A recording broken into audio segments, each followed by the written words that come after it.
It's really opened my eyes. It's not as easy as it looks. The chassis can do so many things. I've seen so many iterations of the TVS Ronin. If I started to slide, the rear goes and grips again, and it was so fun to handle this bike. The way the overall geometry comes together, very stable sort of experience. This is probably the lightest bike. It's very light, very compact. So much sliding, so much everything going on. And the Ronin is a really good bike for this. It feels light, it feels maneuverable. Very light and very capable motorcycle.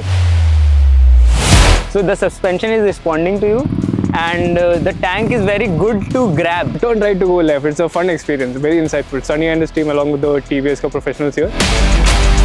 The adrenaline, it was just next level. As soon as you twist the throttle, it is just a different feeling altogether. All the trainers at this school are really experienced. They were able to correct me where I was going wrong, and I was able to get much faster with each round.